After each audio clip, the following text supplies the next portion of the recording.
We are gathered here today to mourn the passing of a financial titan, a successful investor, a real American that pulled himself up by the bootstraps to make something of himself, with no help from anyone else. He was a jobs creator, filling a vital niche in the market, connecting the sexually frustrated and powerful with young women desperate to break into the world of modeling. Unfortunately, Mr. Epstein's otherwise sterling legacy has been tainted by accusations, malicious federal prosecutions, and disgusting conspiracy theories about blackmail international pedophile rings. Just kidding, Jeffrey Epstein was a disgusting sexual predator that aided in the abuse of hundreds, if not thousands of young girls, collecting blackmail along the way, and providing that blackmail to shadowy intelligence agencies whom we have no idea who they actually are. He was also, according to allegations, extremely rapey himself, and his enterprise is alleged to have kidnapped and prostituted girls as young as 13. Let me try to avoid hate speech and liability here. Jeffrey Epstein's recent death allows us to discuss his alleged activities and connections with a lot more leeway and less liability than we could as of 7 days ago. Jeffrey Epstein, for the uninitiated, was an uber-wealthy financier that achieved his wealth through questionable means. No one's really sure how he got rich to the point where he could afford 7 homes across the world, a 21,000 square foot Manhattan mansion, 2 private islands and a private jet, several yachts, and the world's best criminal defense attorneys. He and his partner, Ghislaine Maxwell, are alleged to have trafficked young girls and forced them to have sex with the rich and powerful in order to create blackmail and get leverage over those rich and powerful people. He is also, apparently, according to former Trump Labor Secretary Alex Acosta, a quote, intelligence asset. Today I want to talk a bit about Epstein's history, but mainly his alleged suicide and the circumstances surrounding it. To understand what happened in that cell and create theories about what you may think happened, it's imperative to understand where Epstein came from and who would stand to benefit from him living and from him committing suicide. Let me know what you think. Do you think he committed suicide? Do you think it was an assassination? Let me know down below in the comments, and I'll explore the arguments today for both sides. And if you want to get even more bonus content from me, including my appearances on the What's on Politics podcast and the exclusive newsletter I write every 2 weeks, you need to sign up for my newsletter, hosted by What's on Politics. In said newsletter, I cover topics that I don't usually devote time to here on the channel, including the tumultuous 2020 presidential race, the machinations of the Democratic primary, and more detailed policy proposals that I would suggest this administration follow, and some things a little bit too hot for YouTube. It's all free, straight to your inbox, and the catch, well, there isn't one. Sign up now at the link down below, or by typing in what you see on your screen, and start getting hours of bonus content straight to your email inbox completely free. Check it out today. I remember hearing jokes about Jeffrey Epstein's pedo island back in 2016, in the context of who hung out with him more, Bill Clinton or Donald Trump, and other powerful politicians who were associated with this shadowy money man. Speaking of Epstein's money, it's not exactly clear as to how he got it. In fact, he only has one documented client, that is Mr. Les Wexner, the fashion mogul who owns Victoria's Secret and The Limited, among other brands. From Vox, quote, Wexner is the founder, chair, and CEO of L Brands, the Ohio-based conglomerate that owns Victoria's Secret, Pink, and Bath & Body Works. He's worth $4.8 billion, according to Forbes, and for at least a decade, he was Epstein's only publicly known client.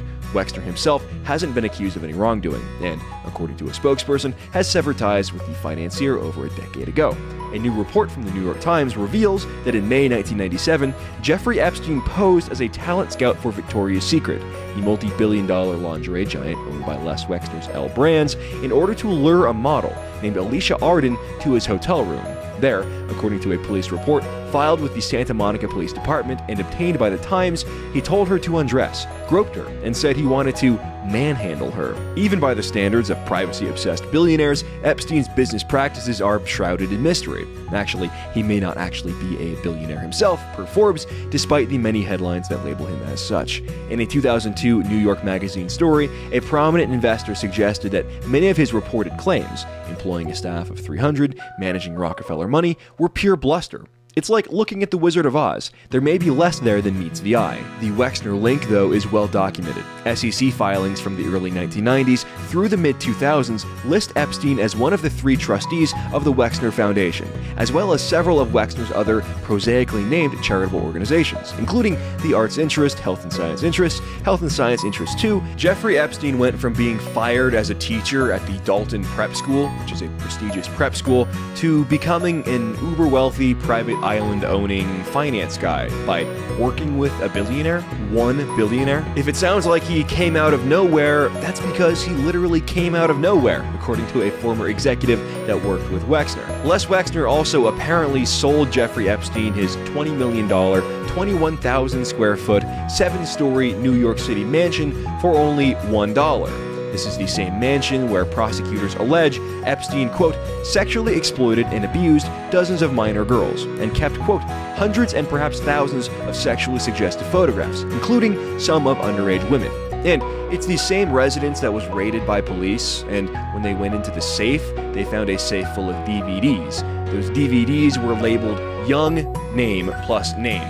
Like Young Susie plus so-and-so. Epstein was brought in for sex crimes about 10 years ago, back in Florida. In 2007, Epstein was given a deal.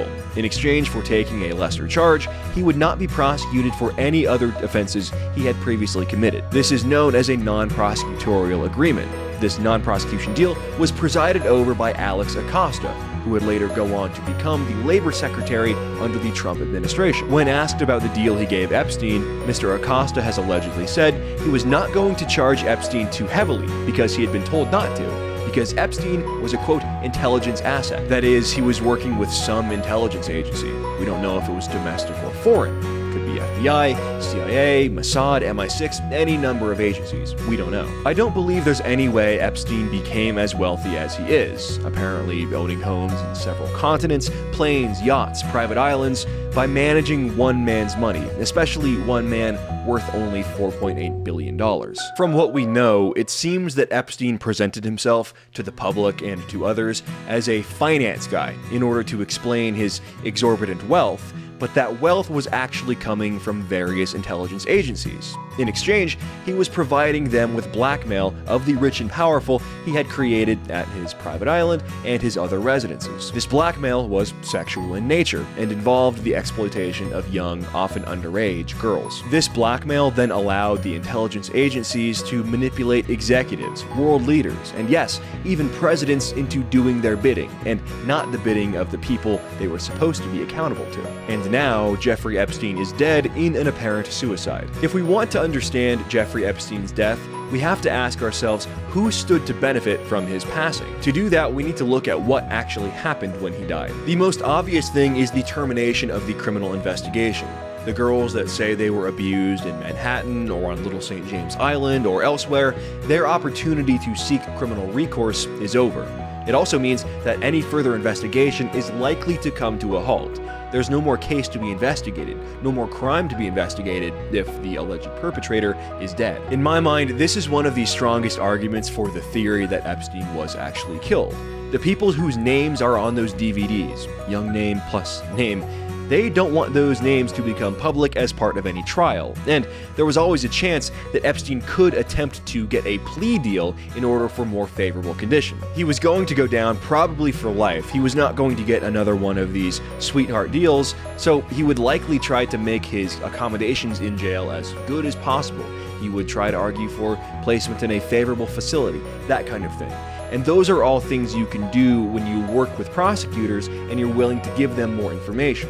If he would have named names, that could have been beneficial to his case. He might have tried to drag others down with him if he weren't silenced. From the Washington Post, quote, he showed no obvious signs of distress at a July 31st court hearing, and in recent weeks had been meeting with his lawyers up to 12 hours a day to discuss his case, the person said. People close to Epstein, noting that he seemed recently to be in good spirits, were surprised by reports of suicide, according to one person familiar with their discussion Saturday, and expressed concern about the possibility of foul play. His attorneys are seeking to learn from authorities how Epstein's body was found and how such an incident could have happened, this person said. Why would someone be meeting with their lawyers for 12 hours a day working on their case if they were just planning on killing themselves anyways? That doesn't make sense. And why wasn't Epstein on suicide watch? He was briefly placed on it after an alleged July suicide attempt, but he was taken off of it shortly after. And on the night of his death, according to the New York Times, quote, Epstein should have been checked on by guards in his cell every 30 minutes, but that didn't happen, a law enforcement official told the Times. And there are reports that his cellmate was removed from the room shortly before he was found dead, and no cellmate was brought in to replace him. That is highly unorthodox and against protocol. People in these situations are supposed to be kept with cellmates. It's all extremely odd, and strikes me as far too convenient for those we know are extremely powerful, and were extremely threatened by this ongoing criminal prosecution. The apparent suicide came less than a day after new documents from a defamation suit against Epstein's partner Ghislaine Maxwell were unsealed. The documents, as the Washington Post reports, quote, lay out disturbing details about Epstein's alleged activities and the people in his orbit who might have observed them. Cui bono, who benefits from Epstein's death? The rich and powerful he blackmailed, and any intelligence agencies looking to keep their involvement with the blackmailing process a secret. Could it be simpler? Could he have just killed himself, just taken his own life? Yeah, of course. He did apparently attempt to commit suicide in July, and was found on the floor of his cell with marks around his neck. He knew that even with full cooperation, there was no chance he would get another sweetheart deal like he did in 2007. These charges were also federal, not state, and with his enterprise unraveling around him, there's no way he could escape life in prison this time. And even if he did eventually get out, where would he go? His assets would likely be seized as part of the criminal investigation. He would have nothing, and his entire racket would be disrupted. People would know what it was, and nobody would fall for it. If Alex Acosta is right, that Epstein was an intelligence agent, how loyal was he? Was he willing to die for the mission before he was forced to reveal who he worked for? He may have not simply been a selfish mercenary in it for the money. That's the other thing.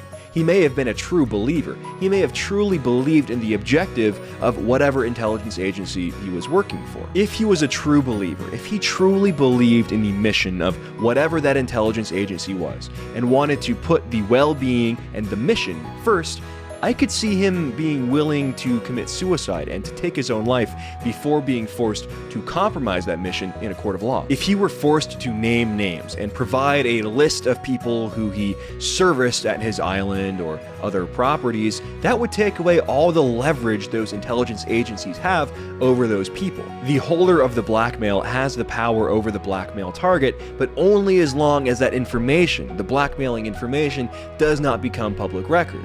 If it does become public, all the leverage is gone. This is why it's so important for the prosecutors to continue their work. And I know there are likely to be substantial risks to anyone involved with the continued prosecution of Jeffrey Epstein. I would hope that the investigators here would have the integrity to relentlessly pursue justice in this case. And if they need to, they could release their findings on a site like WikiLeaks. They could release it to some other whistleblower that will anonymously publish the results, letting the public see the truth while keeping their identity secret. On the one hand, I'm glad Epstein is gone. He was undoubtedly one of the world's worst predators.